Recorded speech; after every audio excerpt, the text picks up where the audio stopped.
الحمد لله الذي أحاط بكل شيء علما وقضى بما يريد حكمة وحكما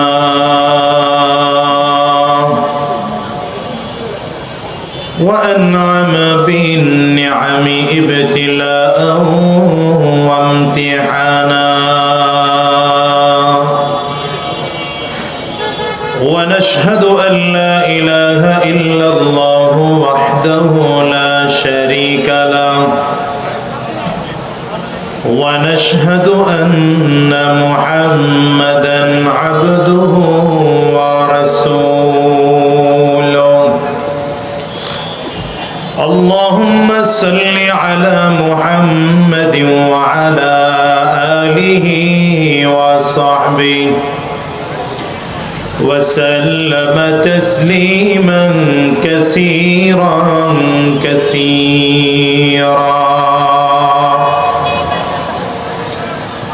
أما بعد فأعوذ بالله من الشيطان الرجيم بسم الله الرحمن الرحيم واعتصموا بحبل الله جميعا ولا تفرقوا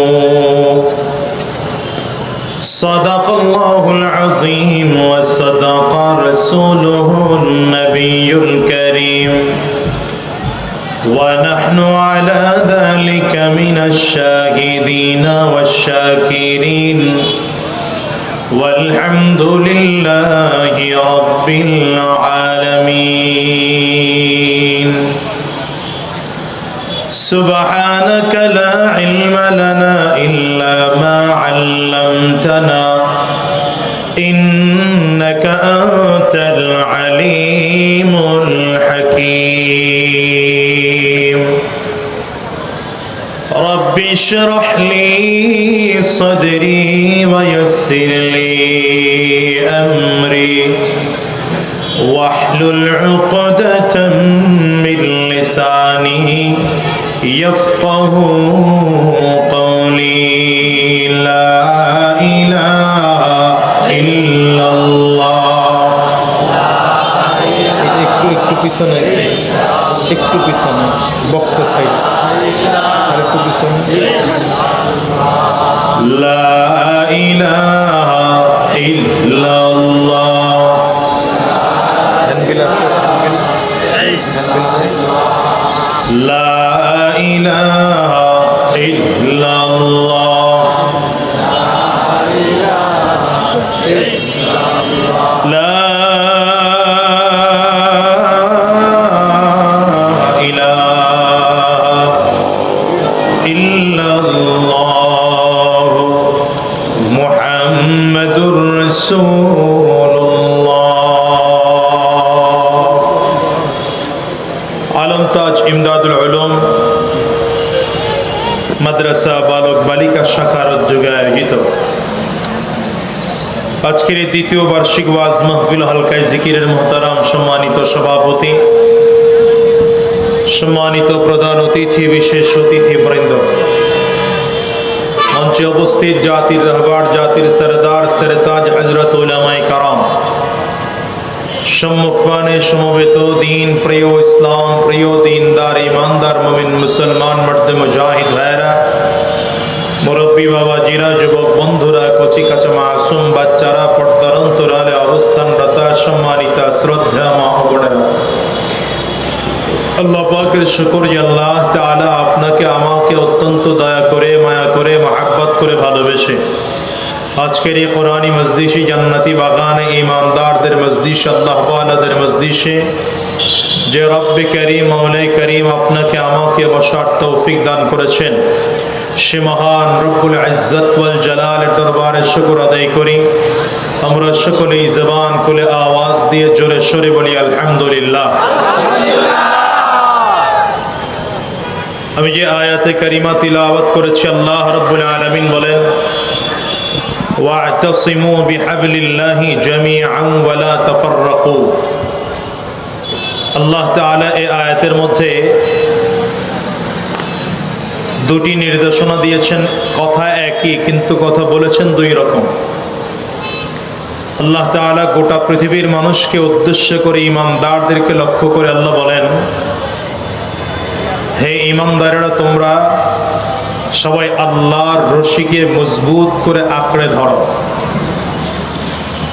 আয়াতের শেষাংশে আল্লাহ তাআলা বলেছেন, ওয়ালা তাফাররাকু, সাবধান, দলে দলে বিভক্ত হয়ে যেও না। কথাটা বুঝছেন আপনারা? আল্লাহ তাআলা দুই কথা বলেছেন, কিন্তু উদ্দেশ্য এক। এক নম্বর কথা, আল্লাহ তাআলা বললেন, গোটা পৃথিবীর ঈমানদারেরা তোমরা এক থাকো, আল্লাহর রশিকে মজবুত করে ধরো। কার রশি মজবুত করার ধরার জন্য বলেছেন?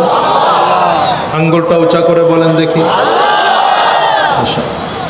দ্বিতীয় নম্বর, পৃথক পৃথক হয়ে যেতে নিষেধ করেছেন। কিন্তু বাস্তব চিত্র যদি দুনিয়াতে দেখা হয়, তাহলে বাস্তব চিত্র দেখা যায় এটা, যে আমরা কোরআনের পুরো বিপরীত মুখে চলতেছি। কি কথা কন না কেন? ওই দুইজন কি করতেছে? নিচের দিকে তাকায়। কি করতেছো তোমরা? তো নিচের দিকে কেন তাকাও? এদিক তাকাও। হাতে মোবাইল আছে তোমার? তোমার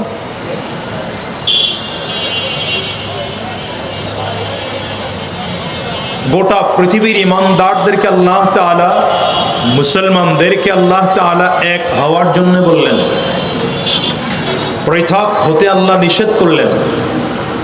কিন্তু বাস্তব চিত্র দেখলে আমরা দেখি পুরোটা উল্টো। আমরা আল্লাহর রশি ধরে নাই, রশি ধরে আসি প্রত্যেকের নিজের দলের রশি। কার রশি? কেউ ধরে আসি দলের রশি, কেউ ধরে আসি পীরের রশি, কেউ ধরে আসি আমিরের রশি।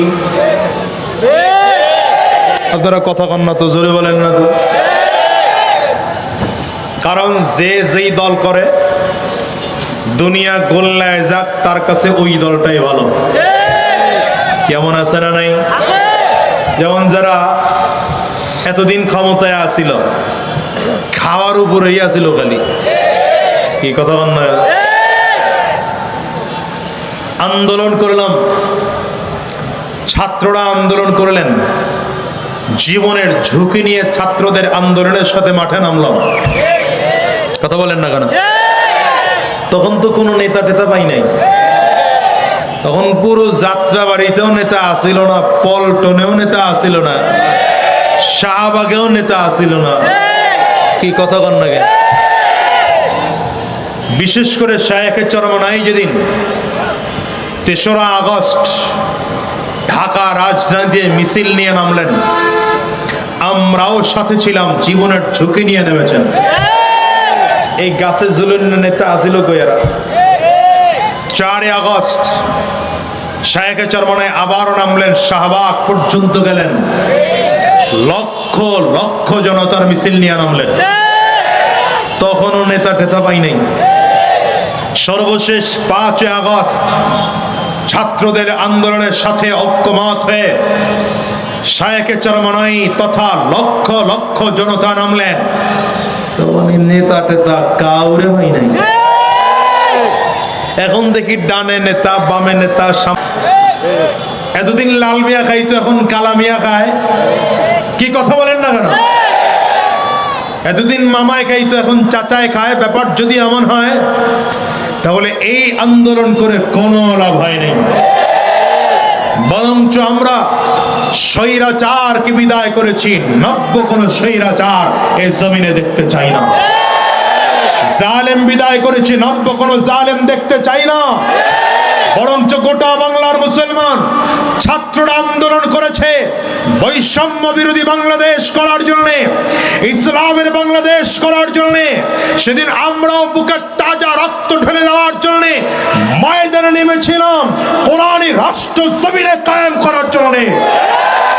সুতরাং আগামীর বাংলাদেশ কোরআনের বাংলাদেশ হবে। আগামীর বাংলাদেশ ইসলামের বাংলাদেশ হবে। আগামীর বাংলাদেশ উলামায়ে কেরামদের বাংলাদেশ হবে। আগামীর বাংলাদেশ মুসলমানদের বাংলাদেশ হবে। প্রয়োজনে আবার রক্ত দেব, প্রয়োজনে জীবন দেব। তৈয়ার কারা কারা হাত উঁচা করে দেখা।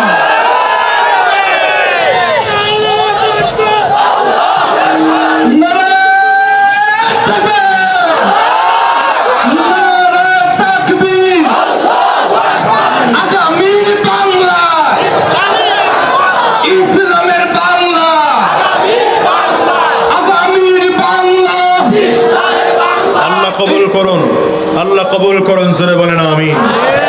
আমার প্রিয় ভাইরা, ইসলামের বিজয় করার জন্য বিমান, কামান, ক্ষেপণাস্ত্র, পিস্তল, গুলি, বুলেট, রাইফেল লাগে না। ইসলামের বিজয়ের জন্য দুইটা জিনিস লাগে। কয়টা জিনিস? এক হলো ঈমানের পাওয়ার দিয়ে ময়দানে তাকবীরের ধ্বনি, আরেক হচ্ছে রাতের অন্ধকারে চোখের পানি। কয়টা? জোরে বলেন, আরো জোরে বলেন। এক নম্বর ঈমানের পাওয়ার দিয়ে ময়দানে তাকবীরের ধ্বনি। এক নম্বর ঈমানি পাওয়ার দিয়ে ময়দানে তাকবীরের ধ্বনি। দ্বিতীয় নম্বর রাতের বেলায় রবের কাছে চোখের পানি। ইসলাম বিজয় হতে বেশি কিছু লাগে না। আমি কিন্তু সমস্যা হলো এই জায়গাটায় আমরা দলে দলে ভাগ হয়ে গেছি। সবাই যার যার দল নিয়ে মহা ব্যস্ত। দেশ নিয়ে চিন্তা করার সময় কারো নাই, জনগণ নিয়ে চিন্তা করার সময় কারো নাই। ইসলাম, মানবতা, মাদ্রাসা, মসজিদ নিয়ে চিন্তা ফিকির করার সময় যেন কারোই নাই। সবাই যার যার দল গুছাতে ব্যস্ত। সবাই যার যার দল গুছাতে ব্যস্ত। কই এদেশের মুসলিমদের অবস্থা আগেও যা ছিল এখনো তাই তো রয়ে গেল। কি কথা বলেন না?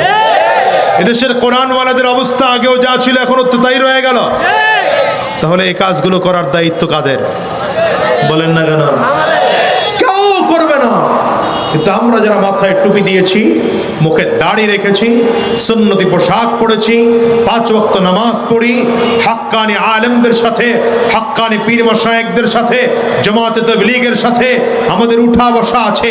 কেউ এদেশের ইসলাম নিয়ে, কোরআন নিয়ে, মানবতা নিয়ে চিন্তা না করলেও আমরা করব। ঠিক তো? বলেন বলেন বলেন। কেউ চিন্তা না করলেও আমরা করব।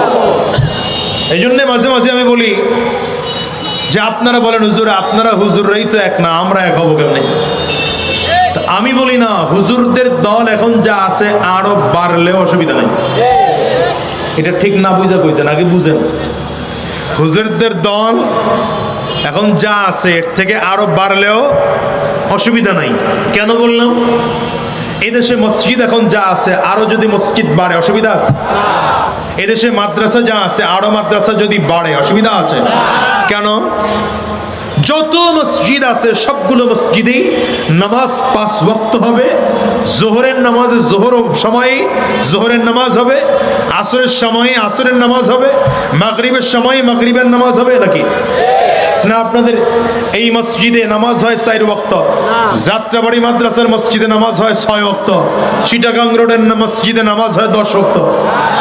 মসজিদ অনেক, মসজিদ আলাদা, কমিটি আলাদা, ইমাম আলাদা, নামাজ দেখছেন কথা কয় না। আপনারা কথা কন না দেখে স্টেজের হুজুররাও কথা কয় না। হ্যাঁ তো জোর করে কইতে পারতেছি না, তোমার চেয়ে মুরব্বীরা বসে রয়েছে না। আপনারা জোরে আওয়াজ দিলে আরও বলবে। মসজিদ হাজার, লাখো মসজিদ, সবগুলো মসজিদে নামাজ হয় কয় রাকাত, কয় ওয়াক্ত? কি কোনো ঝামেলা আছে? ফজরের নামাজ সব মসজিদেই 2 রাকাত, জোহরের নামাজ সব মসজিদে 4 রাকাত, আসরের নামাজ সব মসজিদে, মাগরিবার নামাজ সব মসজিদে, এশার নামাজ সব মসজিদে। তাহলে বোঝা গেল এই বিষয়ে কারো দ্বিমত নাই। মসজিদ আলাদা, কমিটি আলাদা, ইমাম আলাদা, মুয়াজ্জিন আলাদা, মুসল্লি আলাদা, নামাজ এক, ইবাদত এক। কথা বলে না? মাদ্রাসা, বহুত মাদ্রাসা হয়েছে। এক জায়গায় হাদিস পড়ানো হয়, আর এক জায়গায় গীতা পড়ানো হয়। হ্যাঁ? না সব জায়গায় কোরআন পড়ানো হয়? কথা কন না, কথা কন না। এক জায়গায় কোরআন বাইল মতো পড়ানো হয়, আর এক জায়গায় উল্টো পড়ানো হয়। তাইলে সব জায়গায় কোরআন বাইল মতোই পড়ানো হয়। কথা বলেন না, ঠিক কিনা? আমি বলি আলেমদের দল আরো হোক। এখন যা আছে শত শত আলেমদের দল হোক, 100 দল হোক, 1000 হোক হুজুরদের দল। কেন? আলেমদের দল যত হবে, হুজুরদের দল যত হবে, কর্মী তত বাড়বে, নেতা তত বাড়বে, সমর্থক তত বাড়বে। কিন্তু মনে রাখতে হবে, ইসলামের স্বার্থ যখন সামনে চলে আসবে, কোরআনের স্বার্থ যখন সামনে চলে আসবে, দ্বীনের স্বার্থ যখন সামনে চলে আসবে, মাদ্রাসা, মসজিদ, ইসলামের তহজিব ও তামাদ্দুন রাখা না রাখার প্রশ্ন যখন চলে আসবে, তখন আমরা দল বুঝি না, তখন মাঠ বুঝি না, তখন কার দল কোনটা দেখতে চাই না। আমরা হাতে হাত মিলিয়ে, কাঁধে কাঁধ রেখে ময়দানে ইসলাম রক্ষার জন্য সব দল এক হয়ে নামবো। কি কথা? 1000 দল হলে অসুবিধা আছে। সমস্যা ওই জায়গাটায়।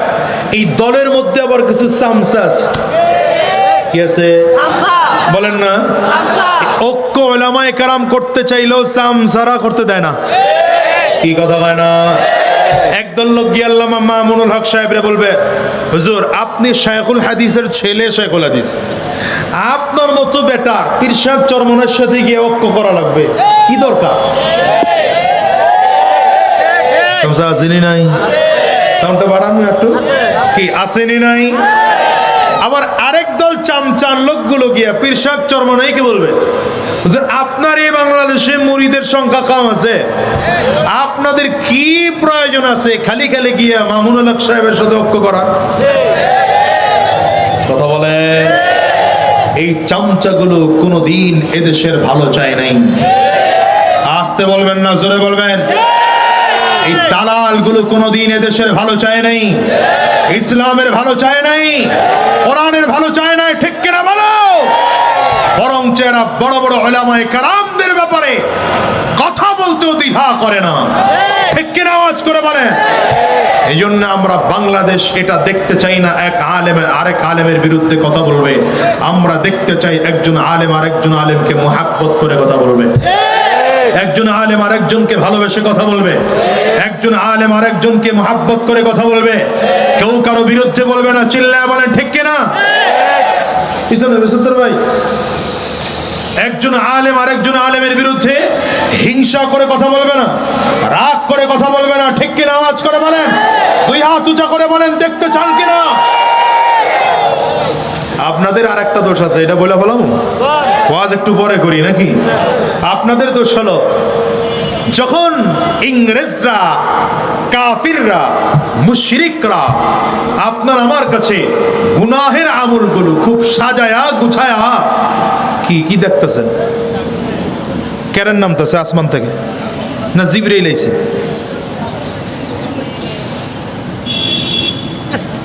কি করে?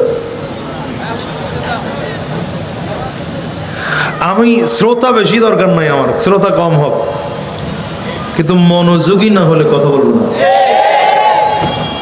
ওই আরেকজন দেখে লোক পাঠাইছে, খারায় দেখ, খারায়।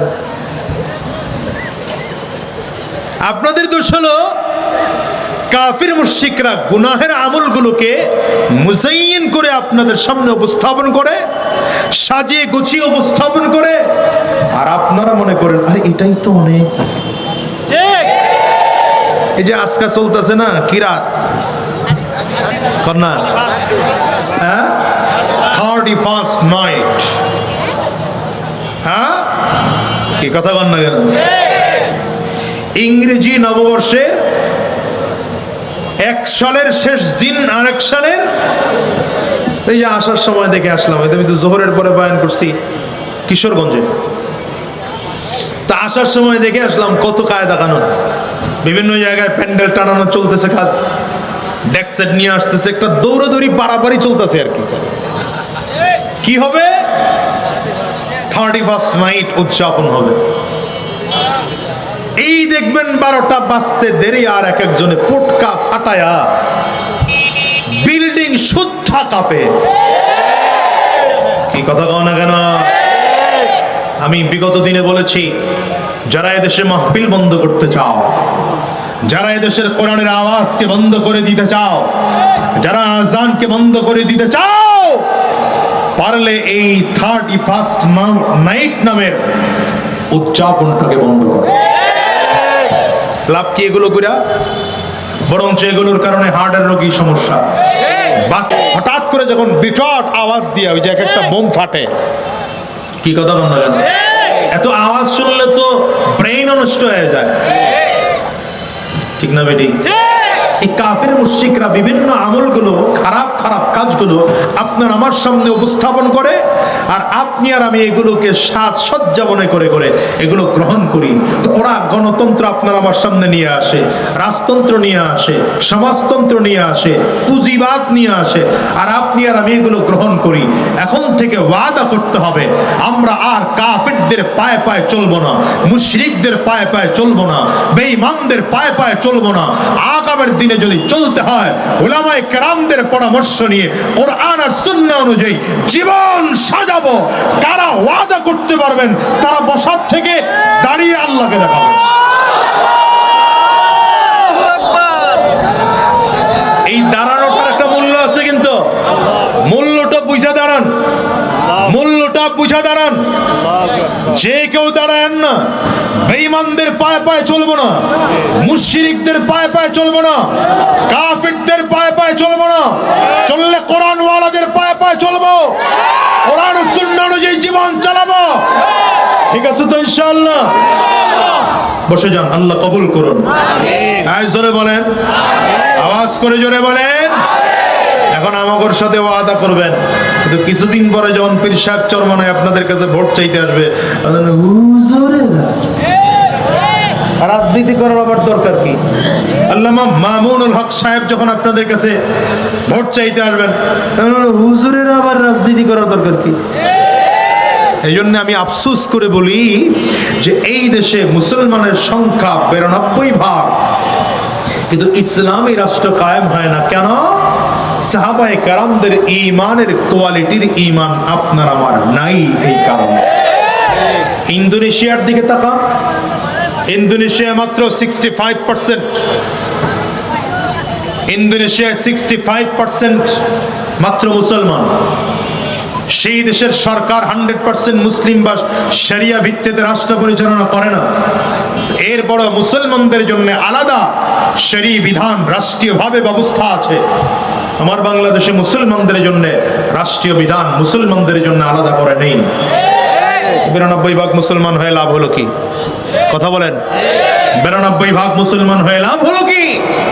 আরে মুসলমান তো এত লাগে না, মুসলমান লাগে 313 জন। ওই ইতিহাস দিয়ে বোঝানো হয়েছে মাত্র 33%। হাজারো কাফির, মুসলমান 313 জন, অর্থাৎ 33% মুসলমান যদি পাক্কা সাচ্চা ইমানদার কোনো এলাকায় থাকে, সেই এলাকা মুসলমানদের কবজা আসতে বাধ্য, বেঈমান সেই জমিন ছেড়ে পালাতে বাধ্য। কিন্তু আমরা পারি না কেন? নবীজি বলেছেন, লা ইয়াবকা মিনাল কুরআনি ইল্লা ইসমু ওয়া লা ইয়াবকা মিনাল ইসলামি ইল্লা ইসমু ওয়া লা ইয়াবকা মিনাল কুরআনি ইল্লা রাসমু। নবীজি বলেন, এমন একটা যুগ আসবে যেই যুগের মানুষ মুসলমান নামে থাকবে, কাজে থাকবে না। মুসলমান নামে থাকবে, কাজে থাকবে না।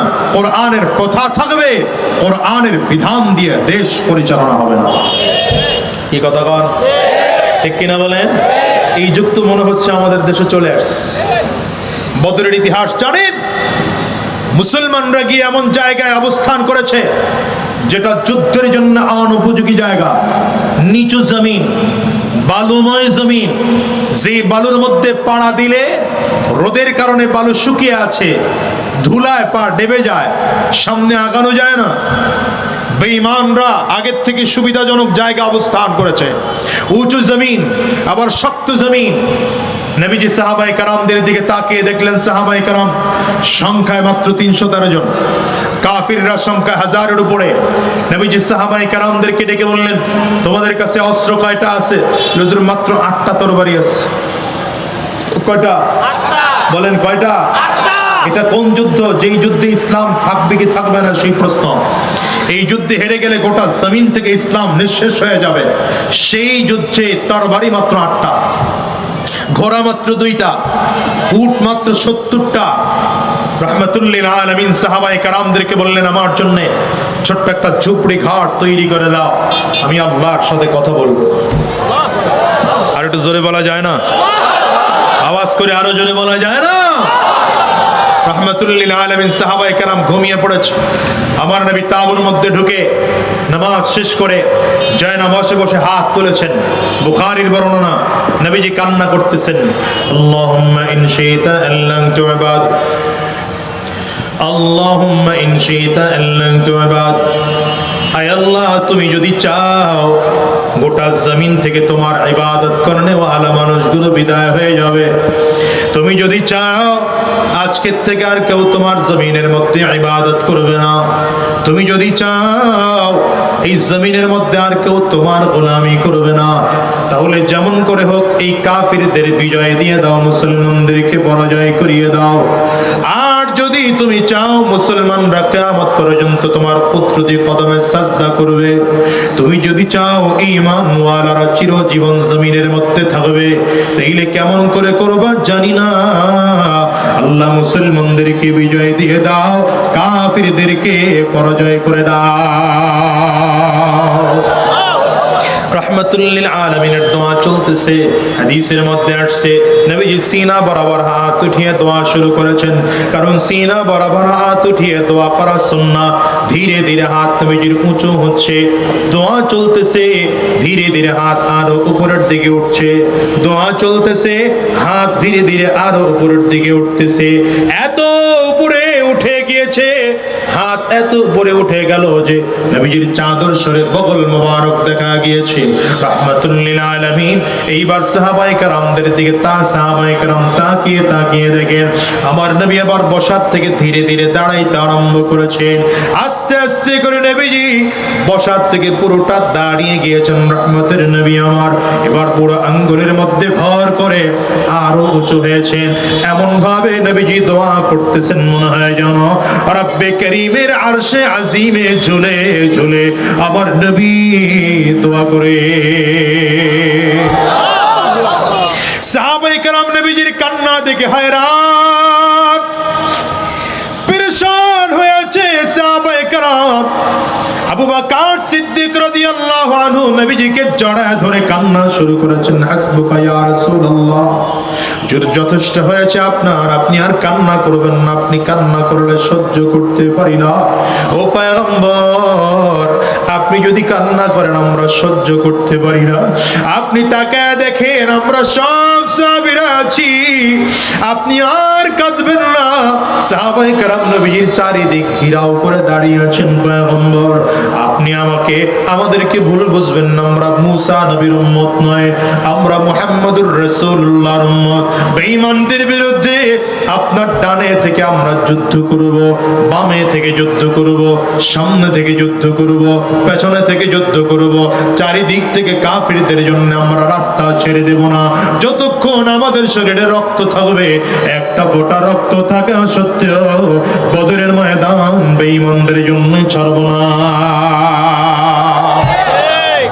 হযরত ওমর নবীজির সামনে দাঁড়িয়ে সান্ত্বনা দিচ্ছেন, পয়গম্বর এই 313 জন সাহাবায়ে কেরামদের মধ্য থেকে যদি সব যুদ্ধের ময়দান ছেড়ে চলেও যায়, আপনি একা থাকবেন আর আমি অমর থাকব। ও পয়গম্বর, আপনি আমার সেনাপতি হয়ে শুধুমাত্র আপনি আমাকে অনুমতি দিবেন, পরিচালনা করবেন, আর আমি আপনার পেছনে পেছনে চলবো। বেঈমানদের বিরুদ্ধে একা যুদ্ধ করব, হাজার কাফিরদের বিরুদ্ধে আর কাউরে লাগবে না। কিন্তু নবীজির কান্না এখনো বন্ধ হয় না। রাহমাতুল্লিল আলামিন চোখের পানিগুলো ছেড়ে ছেড়ে কান্না করেন। আল্লাহ পাকের কুদরতি অন্তরের মধ্যে জোশ এসে যায়। রব্বে করিম ডেকে বলেন, জিবরাইল তাড়াতাড়ি করে যাও, বন্ধু যেন চোখের পানিগুলো ফেলে আর কান্না না করে। আমার বন্ধুর কাছে চলে যাও, বন্ধুর কাছে গিয়ে বলো কান্না করা লাগবে না। আগামীকাল আমি বন্ধুর জন্য একজন নয়, দুইজন নয়, 1000 ফেরেশতার সৈন্যবাহিনী পাঠাইয়া আমি বন্ধুর কাছে হাজির করব। নবীজির কান্না এখনো বন্ধ হয় না, এখনো নবীজি চোখের পানিগুলো ফেলে ফেলে কান্না করেন। ও দয়ার আল্লাহ, তোমার কাছে ফেরেশতা কম আছে নাকি? দিবাই যেহেতু 1000 কেন বাড়ায় দাও না। রহমতের নবীর চোখের পানি, কান্না দেখে সাহাবায়ে কেরাম পাগল। আল্লাহ তাআলা জিবরিলকে জানায় দাও, আমার হাবিবকে বলে দাও 1000 না, আমি আল্লাহ আমার বন্ধুর জন্য, বন্ধুর সাহাবীদের জন্য আগামীকাল বদরের ময়দানে 3000 সাহাবী, 3000 ফেরেশতা পাঠাইয়া যুদ্ধের ময়দানে হাজির করব।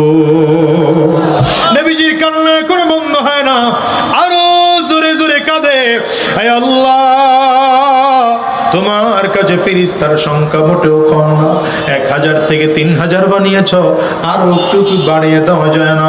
আল্লাহ তাআলা জিবরিলকে বলেন, আমার বন্ধুরে জানায় দাও বিখামসাতি আলাফিম মিনাল মালাইকাতি মুসাউমিমিন। আমার বন্ধুরে জানায় দাও আগামীকাল 1000 না 3000 না 3000 না, আগামীকাল আমার বন্ধুর জন্য বদরের ময়দানে 5000 সৈন্যবাহিনী ফেরেশতা পাঠাবো। শুরু হলো মুসলমান, নবীজির চেহারা মুসলিম, হাতে হাতটা চেহারার মধ্যে মুসলিম, রহমাতুল লিল আলামিনের মোনাজাত শেষ হতে দেরি হয়। হঠাৎ করেই দেখা যায় বদরের ময়দানে বৃষ্টি আরম্ভ হয়ে গেল। প্রচন্ড বৃষ্টির কারণে বালু, ধুলা বালুগুলো মাটির জমিনের সাথে বসে গিয়েছে। সাহাবায়ে কেরামদের জায়গাটা এখন হাঁটার জন্য প্রস্তুত হলো। সাহাবায়ে কেরাম বুক টান করে ময়দানে হাঁটতেছেন। বেঈমানগুলো যেখানে অবস্থান গ্রহণ করেছিল সেটা কাদা মাটি ছিল, বৃষ্টির কারণে আরো বেশি কাদা হয়ে গেল। এইবার কাফিররা সামনে আগাইতে পারে না, মুহূর্তের মধ্যে দৃশ্যপট পাল্টে গেল। ফজরের নামাজ কমপ্লিট করে রাসূলুল্লাহ সাল্লাল্লাহু আলাইহি ওয়াসাল্লাম সাহাবায়ে কেরামদের সামনে দাঁড়িয়ে যুদ্ধের ভাষণ দিচ্ছেন। সাহাবীরা প্রস্তুতি গ্রহণ করো, বেঈমানদেরকে জমিন থেকে বিদায় করে ইসলাম আল্লাহর জমিনে কায়েম করা লাগবে। সাহাবায়ে কেরাম ডেকে বলেন, পয়গম্বর আমাদের কাছে তরবারি আছে মাত্র 8টা তরবারি নিয়ে কেমনে যুদ্ধ করব? নবী আমার বলেন, তরবারি 8টা আছে, সমস্যা নাই, খেজুর গাছের ডালগুলো কেটে কেটে হাতের মধ্যে নাও, এটা নিয়ে যুদ্ধের ময়দানে নামো। সাহাবায়ে কেরাম বলেন, এক একটা খেজুর গাছের ডালগুলো হাতের মধ্যে নিয়েছি আর কাফিরদের মাথার উপরে বাড়ি মেরেছি। এই খেজুর গাছের ডালের বাড়ির কারণে এক একটা কল্লাগুলো ছুটে গিয়ে 20 হাত 30 হাত দূরে গিয়ে পড়ে যায়। ও মুসলমান, বুঝা গেল অল্প সময়ের মধ্যে দৃশ্যপট পাল্টে গেল। সাহাবায়ে কেরাম বলেন, রাসূলুল্লাহ সাল্লাল্লাহু আলাইহি ওয়াসাল্লাম যখন যুদ্ধ শুরু করবেন, আল্লাহ তাআলা বললেন, হাবিব একটুখানি বালু কাফিরদের মুখের দিকে মারেন। বালু মারলেন নবীজি, বালু মারতে দেরি হয়, কাফিরদের চোখে চোখে বালিগুলো পৌঁছে গেল। নবীজির চোখগুলো, কাফির মুশরিকরা চোখ মুছতেছে। হঠাৎ করে তাকিয়ে তাকিয়ে দেখে আবু বকর এতক্ষণ দেখেছিলাম একজন, এখন দেখা যায় 2 জন 3 জন। ওমর দেখেছিলাম একজন, এখন দেখা যায় 2 জন 3 জন। আলী দেখেছিলাম একজন, এখন দেখা যায় 2 জন 3 জন। কালো মানিক বিলাল দেখেছিলাম একজন। কাফিররা তাকিয়ে তাকিয়ে দেখে 2 জন 3 জন করে দেখা যায়। আল্লাহ বলেন, ইয়ারাও মিসলাইহিম, ডবল ডবল করে দিলাম। কাফিররা খুঁজতেছে আসল আবু বকরকে, নকল আবু বকরকে, আসল ওমরকে, নকল ওমরকে, আসল ওসমানকে, নকল ওসমানকে, আসল আলীকে, নকল আলীকে। কাফির মুশরিকরা আসল আর নকলের পার্থক্য করতে করতে যুদ্ধ শেষ হয়ে গেল। মুসলমানরা শহীদ হলেন মাত্র 5 জন, কিন্তু বেঈমানগুলো, জালেমগুলো, মুশরিকগুলো জমিন ছেড়ে এমন ভাবে পালিয়েছে নিজের সামানাটুকু নিতে পারে না। কথা কও, ঠিক কিনা বলো? আল্লাহ তাআলা ডাক দে, হাবিব কেমন হইলো খেলাটা? সুবহানাল্লাহ, জোরে যেমন করে এখন খেলার জন্য ডাক দেয় না একজন, এই দিক দিয়ে কয়েকজন খেলা হবে, পদ্মার ওই পার দিয়ে আরেকজন বলছে খেলা হবে। আমরা বলি বেটা, তখন তো ওর সাথে পুলিশ ছিল, আর্মি ছিল, র্যাব ছিল, বিডিআর ছিল, কোবরা ছিল, বাঘ ছিল, সীতা ছিল, পাতিস্টিগালা ছিল, হলুমান ছিল, সব নিয়ে রাস্তার মধ্যে নেমেছ। আর আমরা গুটি কয়েক মুসলমান, 12 বছরের পোলাবান স্কুল বন্ধ করে নামছে, 15 বছরের পোলাবান নামছে, 18 বছরের পোলাবান নেমেছে, 20-22 বছরের পোলাবান রাস্তায় নেমেছে। এগর দাপটে হেলিকপ্টার দিয়ে গুলি কইরেও টিকতে পারবে পারলে এখন আইও কথা পায় না। আমরা এখন তৈয়ার আছি, তকর সাথেও পুলিশ নাই, আমগর সাথেও পুলিশ নাই, তকর সাথেও আর্মি নেই, আমগর সাথেও আর্মি নেই, তকর সাথেও বিডিআর নাই, আমাদের সাথেও বিডিআর নাই। জালেম যদি পারো আয় এখন ময়দানে কচু কাটা করে বিদায় করব।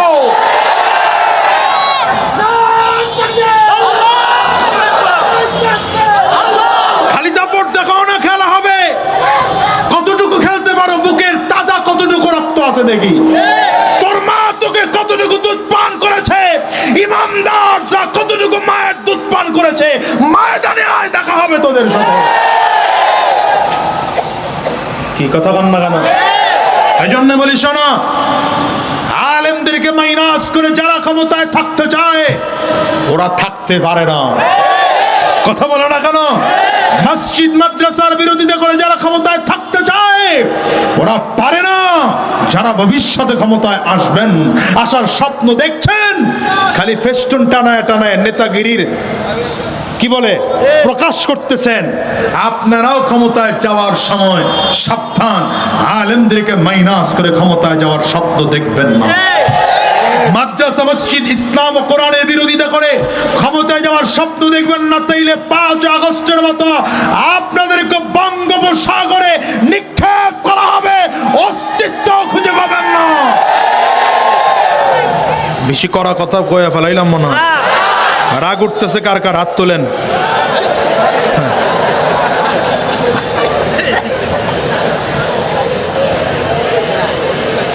মুসলমান, এই জন্য শুরুতে বলেছিলাম লাগবে কয়টা গুণ? 2টা। কয়টা?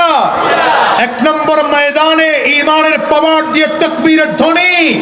রাতের বেলায় বলেন, রাতের বেলায় বেঈমানরা তো মনে করে, কাফিররা মনে করে, মুশরিকরা মনে করে, ওই সামসারা মনে করে দেশ আমরা চালাইতেছি, কিন্তু এরা জানে না আলেমদের চোখের পানির কারণে দেশ চলে।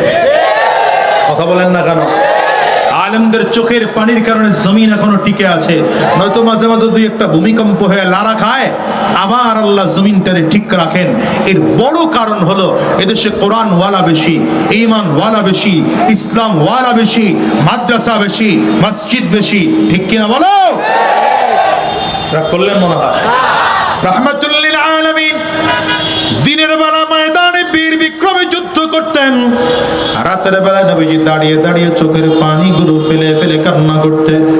আম্মা জান আয়েশা সিদ্দিকা রাদিয়াল্লাহু আনহা বলেন, রাহমাতুল লিল আলামিন মাঝে মাঝে নামাজের মধ্যে দাঁড়িয়ে দাঁড়িয়ে এত বেশি কান্না করতেন, নবীজি দেখে আমরা হয়রান হয়ে যেতাম, পরেশান হয়ে রাহমাতুল লিল আলামিনকে জিজ্ঞাসা করতাম, নবী আমার এত কেন চোখের পানিগুলো ফেলে ফেলে ফেলে ফেলে কান্না করেন?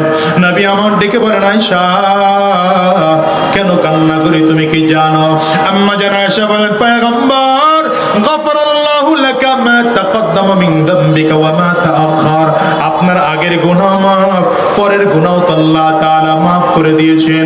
আপনার জিন্দেগিতে কোনো গুনাহ নাই, তারপরও কেন আপনি চোখের পানিগুলো ফেলে কান্না করেন? নবী আমার ডেকে বলেন, আয়েশা রে আমি কি শুকরগুজার বান্দা হব না? একটা রাতের ঘটনা বলি মুসলমান, রাহমাতুল লিল আলামিন আম্মা জান আয়েশা সিদ্দিকার সাথে ঘুমিয়ে আছেন। আম্মা জান আয়েশা সিদ্দিকা বলেন, হঠাৎ করে মাঝরাতে আমার ঘুম ভেঙে গেল, হাত বিছানার দিকে দিয়ে দেখলাম রাহমাতুল লিল আলামিন বিছানায় নাই। আমার মনে মনে চিন্তা হলো আমার নবী কি অন্য কোনো বিবিদের কাছে চলে গেলেন নাকি? চারিদিকে খুঁজতে আরম্ভ করলাম, খুঁজে খুঁজে খুঁজে খুঁজে গিয়ে দেখে রাহমাতুল লিল আলামিন জান্নাতুল বাকির কবরস্থানের সামনে দাঁড়িয়ে নবীজি কান্না শুরু করেছে। হাত উঁচু করে করে আল্লাহর নবী কান্না করে, আয় আল্লাহ ইন তুআযিবহুম ফাইন্নাহুম ইবাদুক ইন তুআযিবহুম ফাইন্নাহুম ইবাদুক ওয়া ইন তাগফির লাহুম ফাইন্নাকা আনতাল আজিজুল হাকীম। আয় আল্লাহ, তুমি যদি তোমার বান্দাদেরকে তুমি আযাব দাও তাইলে দিতে পারো, বান্দারা তোমার গোলাম, এই জন্য বান্দা তোমার আযাব সহ্য করতে প্রস্তুত। কিন্তু আল্লাহ, তুমি না অত্যন্ত মহাপরিক্রমশালী, তুমি না বড় দয়াবান, তুমি না অত্যন্ত মায়াবী। আল্লাহ, তুমি যদি চাও বান্দাকে চাইলে ক্ষমা করে দিতে পারো, মাফ করে দিতে পারো। এরে যুবক, আমিও তোমাদেরকে বলে যাই, দুইটা গুণ অর্জন করার জন্য এই সুখে ফিকিরে লাগাও। এখন সময় আসছে ইসলামের বাতাস জমিনে বহানোর জন্য, ঠিক কিনা বলো? আমি তো আমার চোখ দিয়ে দেখতে পাই ইসলাম বাংলাদেশের আকাশে ইসলামের পতাকা উত্তোলন করার সময় এসেছে। বাংলার আকাশে বাতাসে কোরআনের আওয়াজ ভাসতেছে, শিক্ষিরা জোরে বলো। এই সময় দিনের বেলায় ময়দানে বীরের মতো করে থাকো, রাতের বেলায় চোখের পানি গুলো ফেলে ফেলে আল্লাহর কাছে কান্না করো। আয় আল্লাহ, জালিম মুক্ত বাংলাদেশ চাই, স্বৈরাচার মুক্ত বাংলাদেশ চাই, বেঈমান মুক্ত বাংলাদেশ চাই, মুশরিক মুক্ত বাংলাদেশ চাই, ঈমানওয়ালা বাংলাদেশ চাই, কোরআনওয়ালা বাংলাদেশ চাই, উলামায়ে কেরামদের বাংলাদেশ চাই। কারা কারা তৈয়ার আছো? কারা কারা তৈয়ার আছো? দুইটা হাত উঁচা করে আল্লাহকে দেখাও, আওয়াজ দিয়া চিল্লায়া জোরে ডাক দাও, আল্লাহ। আরো জোরে আল্লাহ। রাজি আছেন নবীর পক্ষে থাকতে, কোরআনের পক্ষে থাকতে তৈয়ার ইনশাআল্লাহ? আল্লাহ কবুল করুন। জবান খুলে আওয়াজ দিয়া চিল্লায়া জোরে বলেন আল্লাহুম্মা আমিন। আমার ভাইরা, লম্বা সময় নেওয়ার মতো সুযোগ আমার হাতে নেই, কারণ জোহরের পরে বয়ান করছি সেই করিমগঞ্জ থানা, কিশোরগঞ্জ জেলা। বড় কষ্ট করে আসছি, খাওয়া দাওয়ার